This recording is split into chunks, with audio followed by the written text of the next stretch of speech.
एक किसान है वो अपना बाग कैसे पूरा करेगा जब इतनी कम क्वांटिटी मिलेगी, तो उसका तरीका क्या है? उसका एक ये वैरायटी है जो लखनऊ सेंटर से रिलीज वैरायटी है, इंडियन वैरायटी है, जिसको हम अंबिका वैरायटी बोलते हैं। CISH अंबिका के नाम से आपने कभी सुना होगा इसको। एक तरह से हम इसको बोल देते हैं कि ये हमारे लिए इंडियन मियाजाकी है। जी, पहले ही बोलता हूँ कि ये हमारे लिए एक तरह से वही वैरायटी है जिसके रेट फ्यूचर में काफ़ी अच्छे मिलने वाले हैं। काफ़ी अच्छी इसमें शुगर कंटेंट है, काफ़ी अच्छा कलर डेवलपमेंट भी हो जाता है। सर एक समस्या है जो भी किसान साथी देख रहे हैं, वो पौधे की मांग भी करते हैं और मेरे से नहीं हर सेंटर से मांग करते हैं, लेकिन इनके पौधे इतने जल्दी मिलते क्यों नहीं? कोई मेन कारण क्या है? एक तो ये कि होम गार्डनर ज्यादा उनको ले जाते हैं, बिल्कुल बिल्कुल। और एक है कि आम किसान को ये वैसे भी कम मिल रहे हैं, शॉर्ट है। कारण क्या है? मदर ब्लॉक की कमी है, तैयार कम हो रहे हैं, क्या है सर? नहीं, मदर ब्लॉक की ज़्यादा समस्या नहीं है। हालांकि ये वैरायटियों का प्रचलन अभी कुछ सालों में ज़्यादा बढ़ा है, जी, तो बहुत सारे नर्सरी मैन भी और गवर्नमेंट ने भी बहुत ज़्यादा इंटरेस्ट को देखते हुए इतने ज़्यादा भी प्लांटिंग मटेरियल बनाना स्टार्ट नहीं किए थे। तो मदर ब्लॉक भी कम है, एक तो ये समस्या है। जी, दूसरा है कि किसान जो आता है, किसान हमारी जो पुरानी वैरायटीज है उस पर ज़्यादा काम करता है, उस पर विश्वास है, उस पर ज़्यादा विश्वास है कि लगड़ा दशहरी चौसा है। ये वैरायटी है जो किसान भी ले जा रहा है, वो ऐसा सोचता है ट्रायल के तौर पे ले जाता हूँ। तो वो दो चार वैरायटीज है, उनका एक प्रॉपर एक मदर ब्लॉक और रिजल्ट जो देखा जाए वो अभी तक देखने को नहीं मिला। तो किसान भाइयों से मेरा भी ये अनुरोध रहेगा कि आप कलर्ड वैरायटीज पे जाइए और आप एक ब्लॉक डिसाइड कर लीजिए कि अगर इस बार हमने 100 पौधे लगाने हैं तो 100 पौधे हमने इकट्ठा किए और एक मदर ब्लॉक और एक प्रॉपर इस्टेब्लिश कर लें, प्रोडक्शन ब्लॉक इस्टेब्लिश कर लें, जिससे इन वैरायटियों का क्या फ्यूचर है उसके बारे में भी हम जी, देख सकेंगे आगे। किसान साथियों, इसके जो पौधे हैं वो CISH की वेबसाइट है लखनऊ की, उन पे जाके आप बुक कर सकते हो। फिलहाल मांग पत्र के द्वारा आप उनसे ऑनलाइन ये बुकिंग हो जाती है, आधार नंबर देना होता है, ईमेल ID, उनके द्वारा बुकिंग कर सकते हो। जो भी बस्ती में है, जैसे उत्तर प्रदेश में ही बस्ती है, वहाँ पे भी आप बुक कर सकते हो, या अन्य जो सोर्स है आपको पता है दिल्ली पूसा में है, या कोई प्राइवेट नर्सरी है जो अच्छा काम कर रही है, आपको विश्वास है कि यहाँ ओरिजिनल मिल सकता है, वहाँ पे भी आप ले सकते हो। सर अपने जो सेंटर में है यहाँ पर कितने % चांस है कि किसानों को 100 पौधे मिल जाए? अगर अभी तो ये है कि जैसे हम साल में अभी हम 2 से 3 हज़ार पौधे रेडी कर रहे हैं, तो ज़्यादातर डिमांड ज़्यादा होने के कारण हमको प्लांट का डिस्ट्रीब्यूशन रखना पड़ता है कि किसी को 4 ही मिल पा रहे हैं, किसी को 10 मिल पा रहे हैं, क्योंकि डिमांड ज़्यादा है तो हम सबकी डिमांड फुलफिल करने की कोशिश करते हैं। सर लेकिन एक ये बताएं जी जी कि एक किसान है वो अपना बाग कैसे पूरा करेगा जब इतनी कम क्वांटिटी मिलेगी, तो उसका तरीका क्या है? उसका तरीका ये है कि आप प्रॉपर एक लेटर सीजन के पहले दें कि मुझे पूरा 1 एकड़ का ब्लॉक डेवलप करना है। पहली प्रेफरेंस हमको हरियाणा के जो किसान हैं उनके लिए है, ठीक है, कि हम कोशिश कर रहे हैं कि हरियाणा में ये ज़्यादा से ज़्यादा कलर्ड वैरायटीज़ पे काम हो। तो कोई भी किसान अगर हरियाणा का किसान है, अगर वो ये चाहता है कि पूरा 1 एकड़ में मैं कलर्ड ब्लॉक लगाना चाहता हूँ, तो आप स्पेशली एप्लीकेशन दें कि यहाँ पे मैं डेवलप करना चाहता हूँ, तो आपको हम डेफिनेटली आधा एकड़ या 1 एकड़ की प्लांटेशन पूरे ही कलर्ड पौधों की हम प्रोवाइड करने की कोशिश करें। लेकिन वो किसान अच्छा से इंटरेस्टेड हो, उसकी जमीन उस लायक हो कि वो आप आम हो सकता है, क्योंकि आम की भी कंडीशन है, हर जगह आम नहीं हो पाता। बिल्कुल। तो साथियों इस तरह आप कर सकते हो। दूसरा सर, आपने एक बार जिक्र किया था कि हम कम क्वांटिटी इसलिए भी देते हैं कि सभी को पौधे मिल जाए और सब अपना ट्रायल भी ले ले। दूसरा ये कि वो अपना 2-4 पौधे लगा के, 5-7 पौधे लगा के मदर ब्लॉक तैयार करे, फिर खुद की नर्सरी भी वो तैयार कर सकते हैं। बिल्कुल बिल्कुल।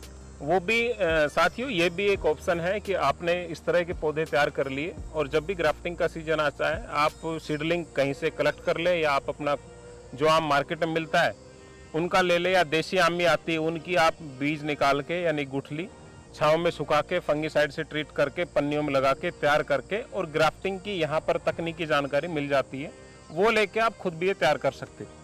या इसकी सर साइन लेके कहीं और भी तैयार करा सकते हैं? हाँ, साइन अगर कुछ हमने ग्राफ्टिंग करने के बाद कुछ साइन अगर बच जाते हैं तो हम डेफिनेटली किसानों को प्रोवाइड करते हैं। ऐसे किसान जो इंटरेस्टेड हैं कि ग्राफ्टिंग करके कुछ अपना मदर ब्लॉक या कुछ प्लांट इस्टेब्लिश करना चाहते हैं, तो वो भी प्रोवाइड करते हैं।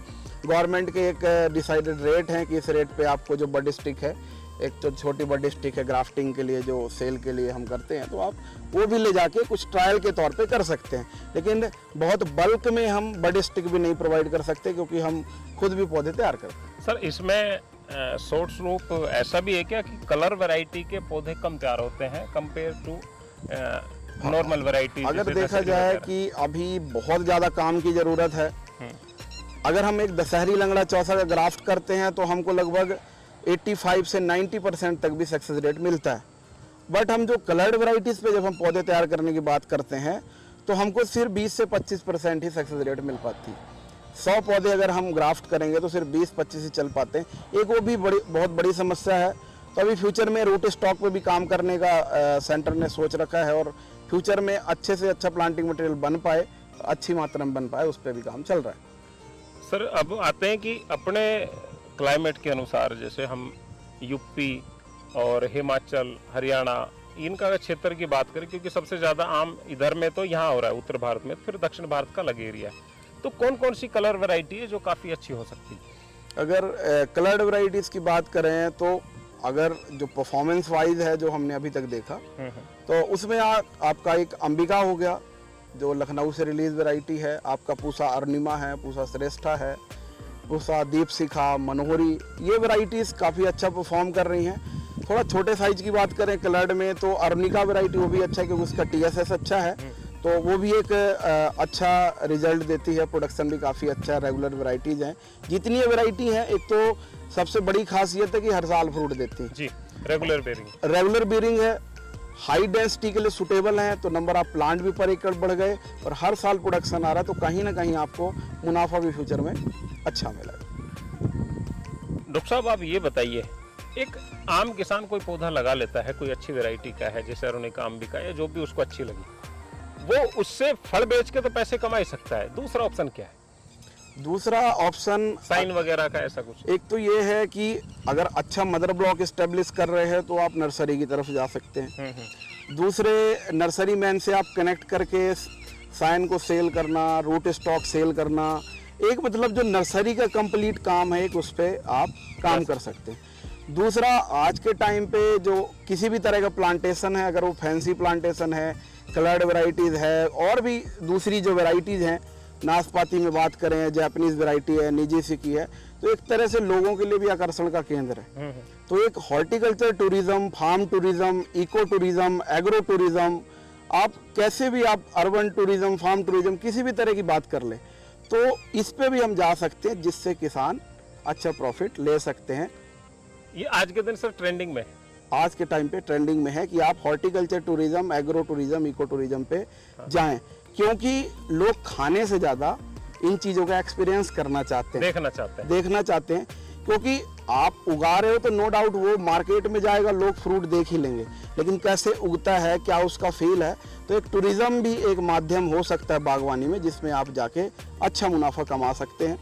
टूरिज्म से रिलेटेड जो जानकारी है, जितना हम अपने लेवल पे थोड़ा सा काम कर रहे हैं, सेंटर पे हरियाणा गवर्नमेंट इस पे थोड़ा फोकस भी कर रही है कि टूरिज्म पे फोकस करें, तो जो एक बेसिक है, मूलभूत जो जानकारियां हैं वो हम भी प्रोवाइड करते हैं कि आप अगर हॉर्टिकल्चर टूरिज्म की तरफ जाना चाहते हैं तो उस पर भी आप फोकस कर सकते हैं। साथियों, इसके लिए आपको जो सेंटर है लाडवा में, यहाँ पर आपको आना पड़ेगा और यहाँ डॉक्टर साहब की टीम है, वो आपको पूरा गाइड भी करेगी जितना संभव हो सके, तो आप इस तरह भी आगे बढ़ सकते हो। उम्मीद करता हूँ वीडियो अच्छा लगा होगा। वीडियो देखने के लिए धन्यवाद।